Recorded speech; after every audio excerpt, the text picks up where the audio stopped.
None of us are doing this just for wages. Otherwise, we just work for someone else. There's a lot of stress and a lot of risk that you put yourself through when you run a business. On this episode of the Builder and Marketing Podcast, we sit down with co-founders of Gentrify, Paul Dugdale and Chris Hunger, to hear what success looks like to them as custom home builders. Success can mean a whole number of things. And it'll mean different things for different people. And I think for me, it's different things at different times, right? And we also asked them to share their thoughts on the current state of the market. Real quick before we get going, big excuse for JP's voice today. He's lost his voice a bit. Just a heads up. Well, yeah, epic to have. I know, Paul, we've spoken with you before on the podcast, but really great to have both of you on this time. Chris, you as well. There's 3 topics we want to go through with you guys today. Love you guys' mindset and how you approach the current market and how you approach your clients in that market, how you help them. I won't go ahead and jump into the second and third topic. You'll have to keep listening to hear those. But first topic I wanted to jump in is affordability In the market. in the market. You mentioned just before jumping on this, maybe Conor, if you want to dial in the topic. Well, there's a lot of uncertainty, right, in the market and stuff at the moment. A lot of builders going broke. So a lot of media saying that and all that kind of stuff. How do you guys find it? Well, I think the market certainly shifted a lot over the last 12 odd months. I think go back to COVID a couple of years ago, there was a buying frenzy, people buying land, people signing building contracts. And then, of course, that created a supply and demand challenge in the market, which drove construction prices up significantly, about 30 odd %. Then, of course, we have sort of a hyperinflation scenario where the Reserve Bank are now pulling the interest lever to try and control inflation and bring it back down. It's a bit of a blunt instrument because I think it's only about 50% of people actually have a mortgage in Australia. So you've got an increased construction cost from what it was. We've got higher interest rates, more than double what they were even 12 months ago. And of course, that creates an affordability challenge for clients.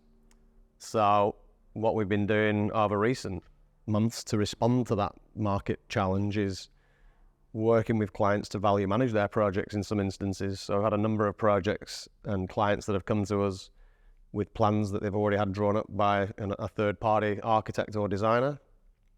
We've priced the project and we've been over their budget. And we might have been within their budget at the beginning of the process when they started, but by virtue of the interest rate rises and construction cost increases, plus land value prices have raised as well, which is another factor. Subsequently, the project's over budget, and the clients have spent a lot of money emotionally invested in the project. So I know Chris has been heavily involved with clients over recent months to find ways to value manage their projects. And he's done it. What typically happens in this market, what's been happening a lot with, not necessarily for you guys and your clients, but a lot of other builders, with rate rises, costs going up. Simply becomes unaffordable. Like you have a client that, has a pre-approval for a certain amount, and that's what everybody's holding hands and working towards. But every rate rise that goes up from a serviceability point of view, that number just erodes. And, that's going in the opposite way to how building costs have been. But to be honest, those building costs have really stabilised. That's what we're noticing. The notices that we're getting in the mail now from our suppliers are, largely, particularly around timber and frame and truss suppliers, not only is that stabilising, but it's just normalising a bit and it's coming down a couple of pegs. So in actual fact, it's not been this easy to deliver projects for clients in a long time. So Even before COVID kind of stuff. Yeah, it's just there's been an obvious levelling of that supply and demand, and the builders that are there now, like, we're thriving. You know what I mean? Like, yep, we've been through a bit of a tough time with COVID, but we've never been better placed to deliver projects, and it seems a different way to view it, but that's a reality. Do you know what I mean? Like, there's just a total levelling of the whole industry. That's my perception of it anyway. Yeah, I'd agree with that, When we go back to COVID times, boom times are the worst times for builders in many ways because supply chain lead times blow out, labour becomes challenging to obtain because, again, supply and demand prices are going up. There's a lot of uncertainty and instability in the market. Now that things are stabilising, to Chris's point, material lead times are far better than they were. Prices have stabilised. And labour, much easier to get hold of labour now. So we much prefer a more stable environment. So it's a great time to be a builder, and it's about how you respond to the market. Yeah. Building is cyclical. It's always been cyclical. Property markets are cyclical.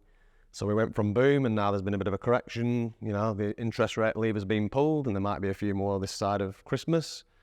But then, of course, they'll come back and normalise a little bit.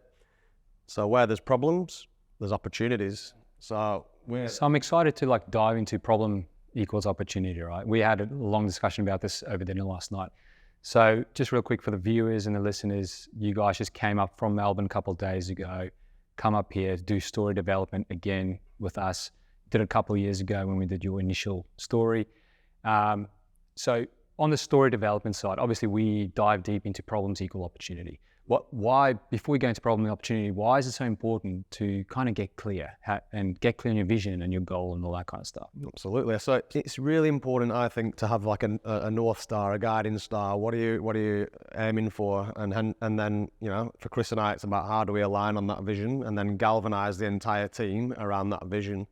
Otherwise, you know, it's a bit like driving a car or an aeroplane without your sat nav on, without a destination. You're just cruising around. You're not going to get there. You're not going to deliver on what you're trying to do. So it's really important for us to refresh that vision every 12 months or so, because I think it's a moving feast. What might have been important for us 12 months ago is different to what it is now. And for us, it's about, we might have a really long-term vision. It might be 3 to 5 years. Where do we want to be in 3 to 5 years? Okay, well, what are the steps that we need to deliver to achieve that? So for us, it's about what does the next 12 months looks like? Yeah, and I think to build on that, coming from a trade background and moving into business, I think for trade-based guys, like going through the process we've been through twice now, it's just so eye-opening, right? Because, you know, I, like probably most people who listen to this, a trade-based carpenter and became a builder. Didn't have a great handle on all of that sort of stuff, man. I still would have just been driving out in my ute and building the projects that landed. But when you actually sit down and start putting onto paper the things that you like doing and the people you like doing them for, mate, it unfolded. And all of a sudden you're like, that just subconsciously, we've created a roadmap, you know, for success and for direction and for all of those things for the next 2-3 years. And yep, we'll revisit again.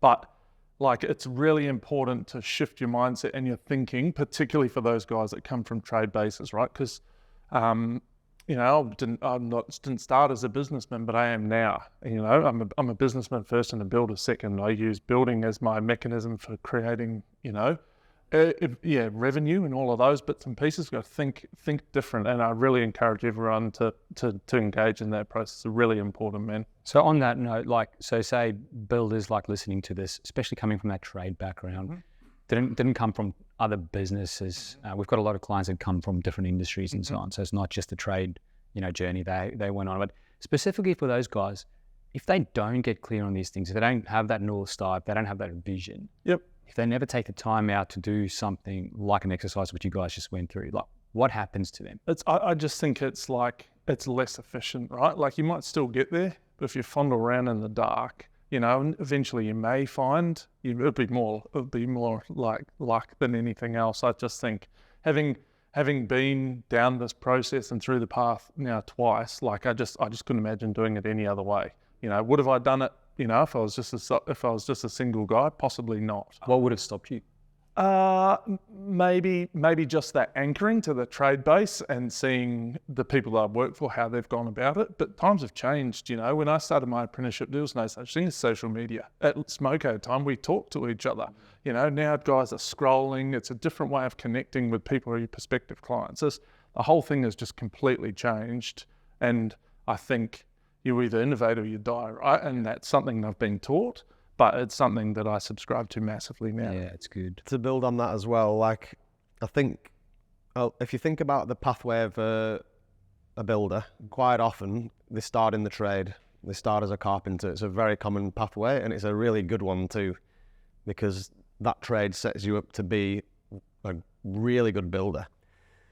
When you make that transition to become a builder, you get your license, you stand up a new business, all of a sudden you're not just a builder in terms of a building practitioner.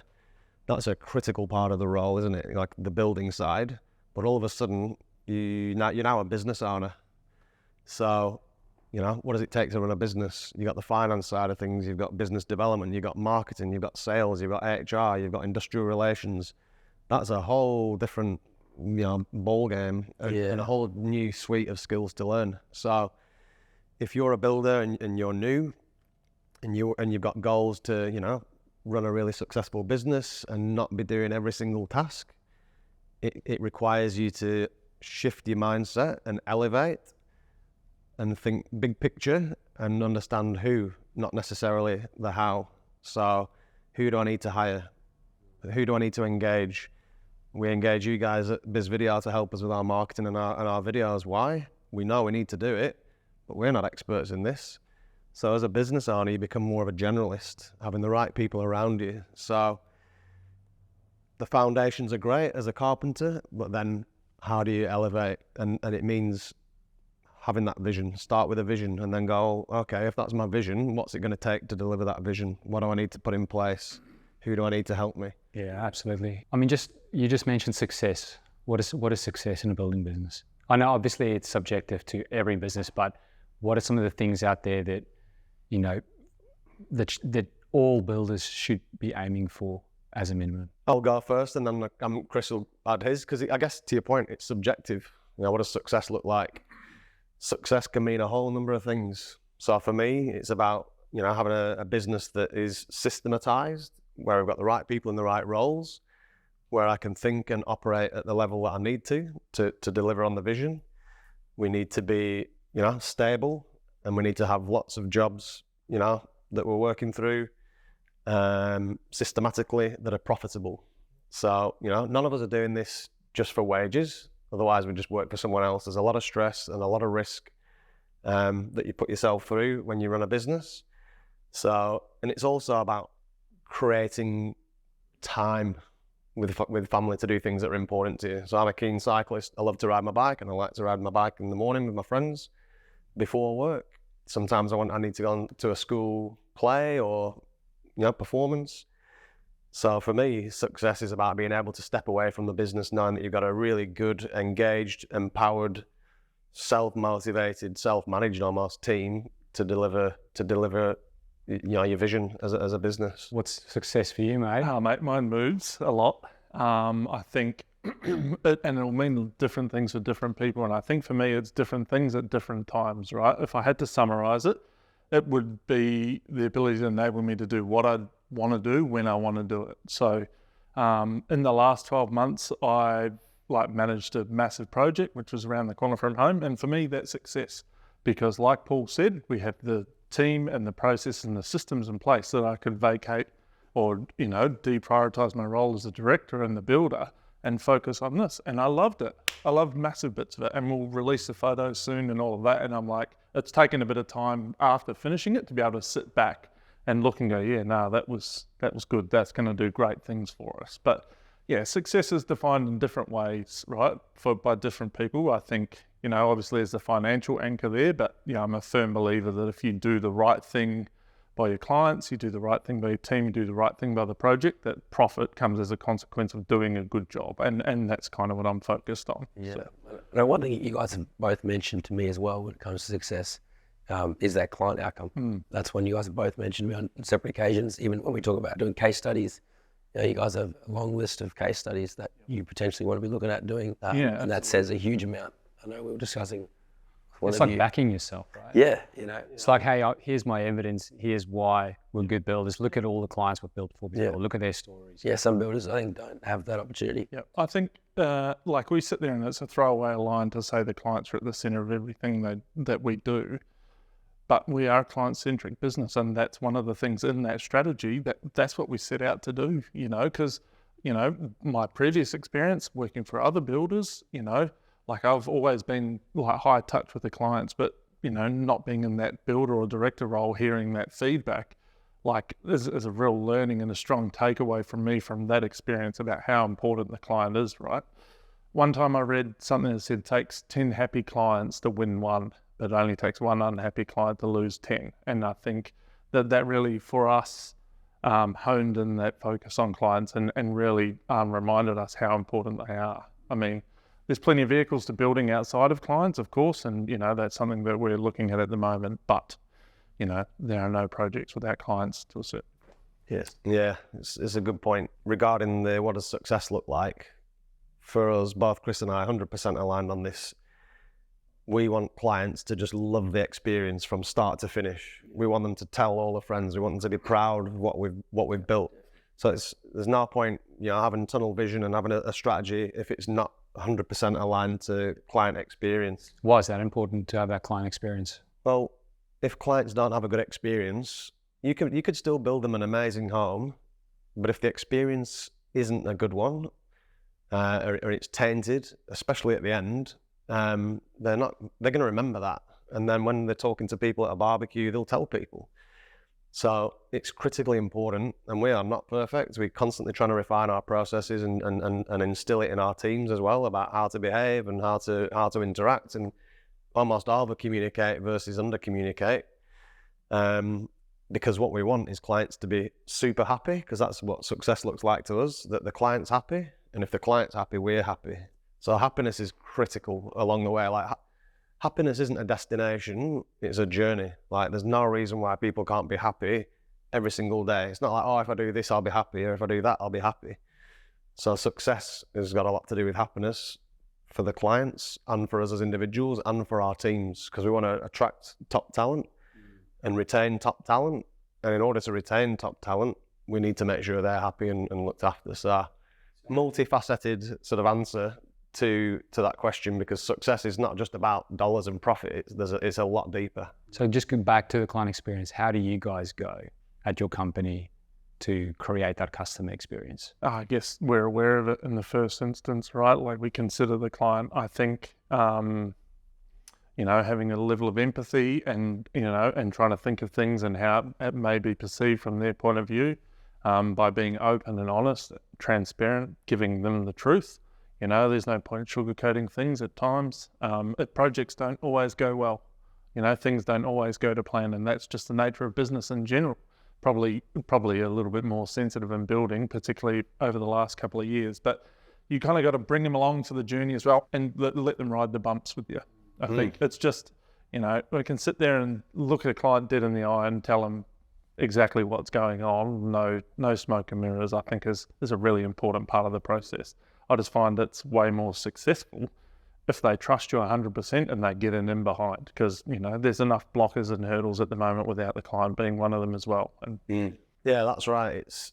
I think there's probably two ways of looking at interactions with clients. Some companies, they're super transactional. It's just about the transaction. There's not necessarily a relationship. So we tend to have we're very much about the relationship focused and centric, which means building mutual trust and respect. And we don't just build houses, we design and construct. So I guess one of the differentiators that we offer is partnering with our clients, guiding them through the process, whether they've used their own or engaged their own architect, or whether it's our internal team. Having the client builder and the designer in a collaborative team from the outset always gives us the best result. The number of times clients have come to us with plans that they've had drawn up, beautiful homes. First question we ask is, so hey, what sort of budget are you working to here?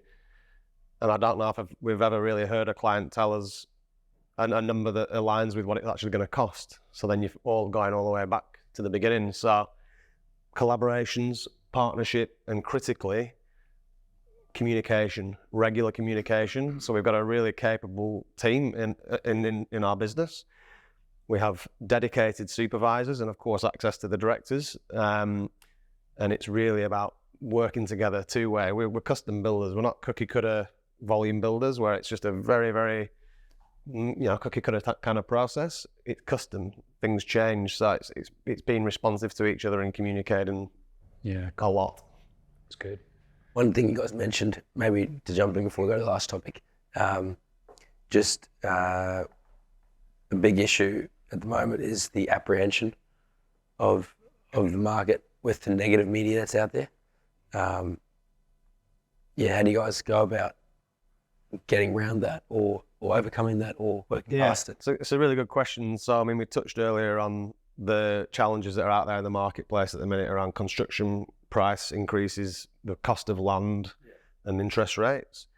The fourth one, what we're seeing is that clients are tending at the moment a little bit apprehensive because they're reading sensationalist news articles about builders, going broke and insolvent. So they're concerned, not only is it costing me a bit more to deliver the home that I want, is my builder going to make it? Is my project going to get finished? So for us, it's really just about building trust and confidence in our clients. We went through COVID like the rest of us, but through effective management and governance and decision making along the way, we've not just come through the other side.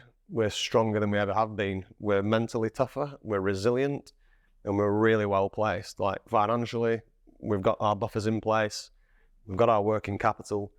So as far as we're concerned, it's about making sure that clients feel that we're a safe bet.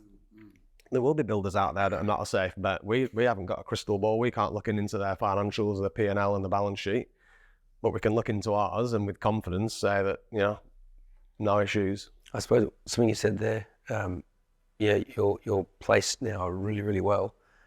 And what you said earlier, Chris, is you feel like because of how you guys have come out the last couple of years, you are strongly positioned and you feel very confident that this is a better time than ever to be building and handing over projects. So the final question I want to put to you guys is, I guess, why do you view it like that? How can you view it like that? And what are you guys doing moving forward?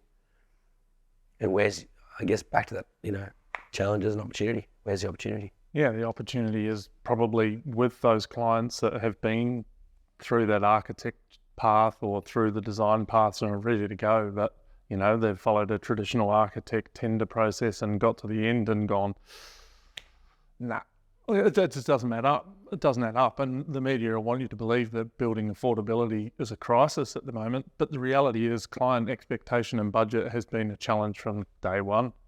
I've been building for a long time under this banner and like supervision and management positions in other businesses, and it's forever been a challenge. Has always been a challenge for builders to help educate clients on budget and their reality or their expectation of what they get for it. So we took a different perspective of it and a focus on delivering value, right? So there's a few different ways that we can, deliver the same project. And that's what's become like abundantly clear in the last couple of months, 3 or 4 months. I've got a couple of projects that are ready to go to site now that are contracted, and they're significantly lower than the tender price that we originally opted in on. And fundamentally, they're the same project, like visually, but with the builder's like pragmatic approach to construction and looking for efficiencies and industry knowledge. It's more about, coming back to that client-centric thing. Our goal is not for that project to be as expensive as possible. Our goal is to deliver that project, get it off the drawing board, get it to site, and deliver on your expectations. So it's a different way of looking at it. It's a skill that I've had the benefit of honing over a long period of time. But yeah, it's really important for consumers in the market to know that there has always been a challenge. Well, budget. Yeah, definitely. And we hear from all of our builders that challenge definitely exists with architect and builder. And so I know one thing that you mentioned earlier, Paul, which is important, is that collaboration, which is one way to work around that is bringing the builder on to collaborate much earlier in the design process. Yeah, definitely. I know you guys are working on some new strategies, some exciting strategies to create opportunity for clients. What are some of those? Can you share those with? Yeah, I can. I mean, it's still a little bit embryonic and it's early days. So again, where there is problem, there's opportunity. One of the things we're seeing in our local area at the moment, aside from buildability being an issue and clients being a little bit apprehensive, some people are opting to try and find an established home because they see it as being less risk. But are they going to get their dream home? Do you ever get your dream home when you buy a second-hand home, or are you making some sacrifices? So going back to the point about us being pretty well positioned at the moment, and with Chris and my extensive knowledge of the industry, but not just building, but property development, do my own developments as well. Chris and I are currently exploring options at the moment around potentially acquiring some sites that have plans and permits already ready to go, and or, you know, design our own. These can be sold off the plan during construction, or we can sell them at the end. So if clients are concerned about, you know, builders and they just want the finished product, if they engage with us early enough, you know, there's ways in which these kind of projects can be delivered. Is it a JV type scenario? Do we buy the land, develop, you know, build, sell, and put finished products onto the market for people to buy? There's so many options, and no matter where we are in the cycle, if you take a big picture view, which we always do, we don't panic. There's nothing to panic about. If you keep a level head and look for those opportunities, as Chris said before, we're feeling better about building now than we probably ever have, because access to trades, access to materials, access to land. People are selling land. Oh, it's too expensive. That means there's land available, and it's not panic buying. People are not overpaying. So they're just some of the things we're working on. We're talking to some potential JV partners. It's early days, and so these are kind of some of the options that can be explored. There's obviously a few things to work through from a legal point of view, and also finance, private equity lending, and things like that. But yeah, there are so many different things that we can do, and with that client-centric vision in mind. Yeah, it's awesome. I love that kind of mindset. We always talk about this when we catch up. We catch up weekly, eh? That's cool. But yeah, we always talk about problem equals opportunity. Look at different ways of, you know, skinning the cat. Look at different ways. So yeah, it's so awesome having you guys on podcast. Thanks again, Paul. Second time. Thanks, Chris, for joining us. And thanks for coming up from Geelong to join us It's on been the worthwhile. podcast. It's been really good. Yeah, awesome. We'll see you guys on the next podcast. Thank you. Sounds Appreciate good. it. Cheers.